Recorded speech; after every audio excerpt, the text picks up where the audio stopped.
के किनारे एक वास्कल नाम का स्थान, वहां पर एक ब्राह्मण रहता था जिसका नाम था बिंदुक, और इसकी पत्नी का नाम था चंचुला।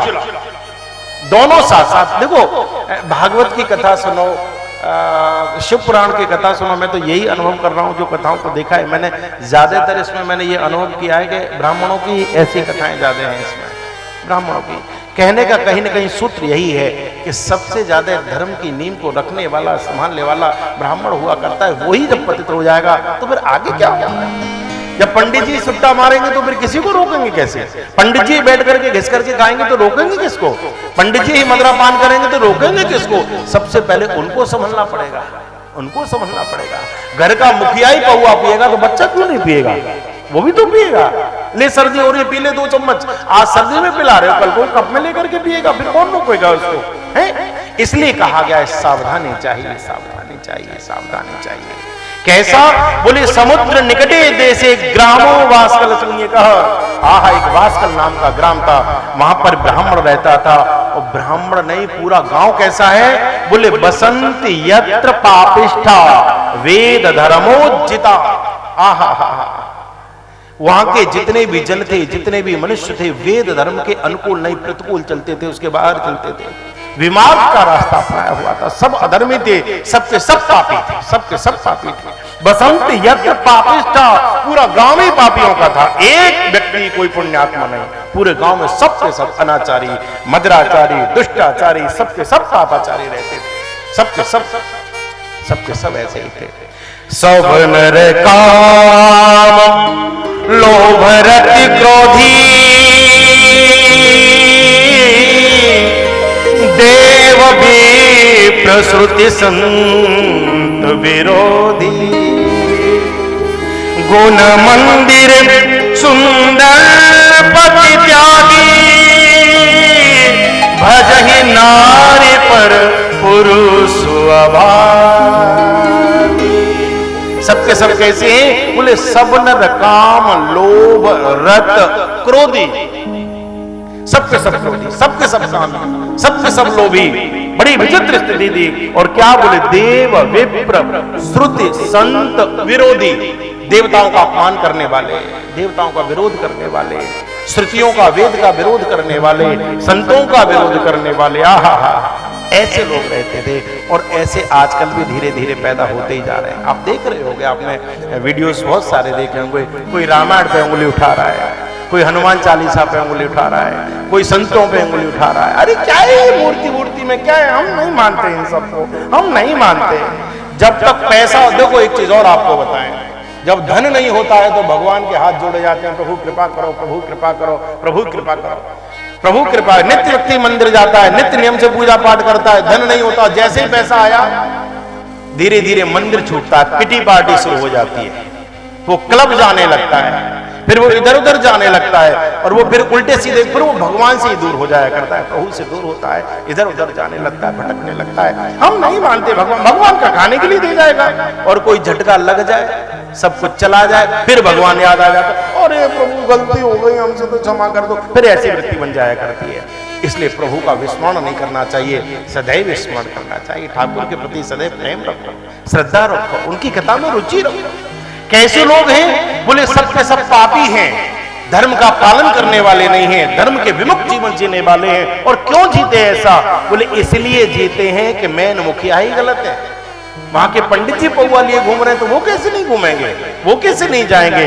और बड़ी विचित्र स्थिति होती है, बड़ी विचित्र स्थिति होती है। ये जो बिंदुक नाम का ब्राह्मण था, ये भी धर्मयुक्त जीवन नहीं जीता था। ये भी पर स्त्री गमन करने लग गया, मदिरा का पान करने लग गया, धोखाधड़ी करने लग गया, पाप में रत हो गया। इसकी पत्नी बड़ी अच्छी पत्नी, क्या नाम था? चंचुला उसका नाम था। बिंदुक की पत्नी का नाम था चंचुला। बड़ी बड़ी बड़ी सुशील पत्नी, बड़ी सभ्य पत्नी, बड़ी शुभ लक्षणों से, शुभ गुणों से सुशोभित पत्नी। आहा, बड़ी शीलता वाली पत्नी, बड़ी अच्छी पत्नी थी।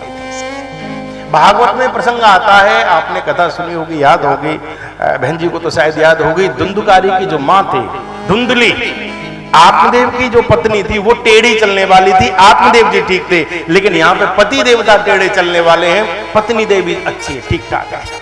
बड़ी अच्छी पत्नी, बड़ी सुंदर पत्नी, बड़ी सुशील पत्नी, लेकिन उस पत्नी को छोड़ करके और वैश्या के साथ रहने लग गया, इधर उधर जाने लगा।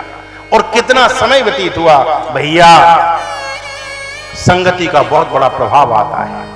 इसलिए कहा गया है कि जीवन में आप अपने जीवन में यदि सत्संग कर पाओ न कर पाओ चलेगा, कुसंग से बचना चाहिए, कुसंग से बचना चाहिए। जहां आपको ये लगने लगे कि इस व्यक्ति के साथ रहने से मेरे जीवन में कुसंग आ सकता है, उसका साथ तत्काल छोड़ दीजिए, तत्काल छोड़ दीजिए।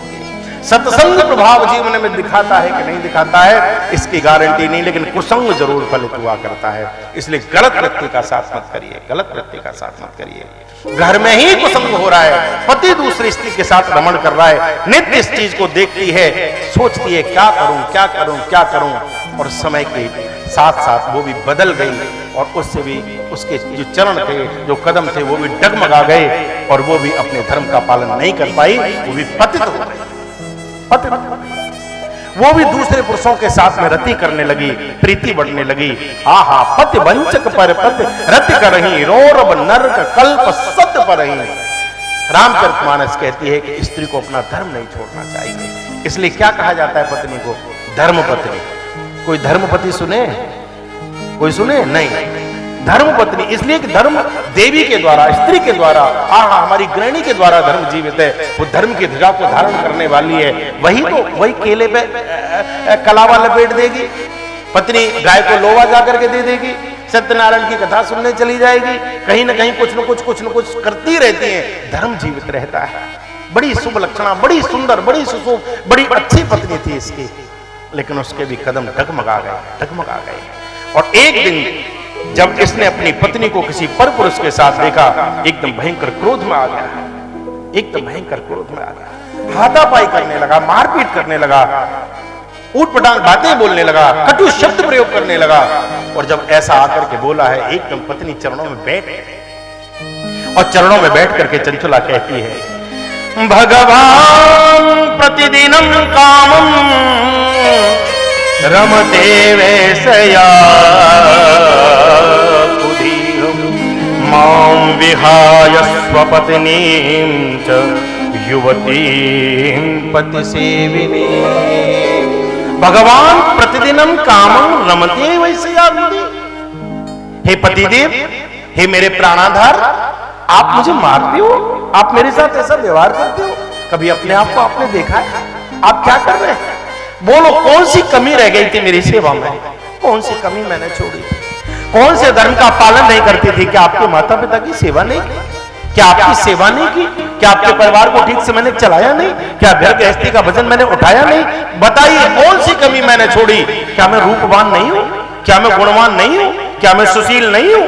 तो जो मुझे छोड़ करके आप वैश्या के पास चले गए, आप स्वयं पतित होकर के और मुझे डांटने की, पीटने की, फटकारने की बातें करते हो, ये कैसा आपने कृत्य किया है? और जब इस प्रकार से कहा, हे देव, मेरी भी तो इच्छा है, और जब ऐसे तर्क दिए, देखो मैं व्यासपीठ से फिर भी निवेदन करूंगा, पति से अगर अपराध इस प्रकार का होता है, होने दो, रोको, रुक जाए तो बहुत अच्छी बात है, लेकिन अपने धर्म को मत छोड़ो, अपने धर्म को। कुछ बहनें इस बात का तर्क दे देती हैं, कई बार वो कर रहे हैं तो हम तो नहीं कर सकते, हम तो कोई कम थोड़ी हैं, अब तो सब कुछ बराबर है, ऐसा वैसा बोल करके। लेकिन मत करिए, मत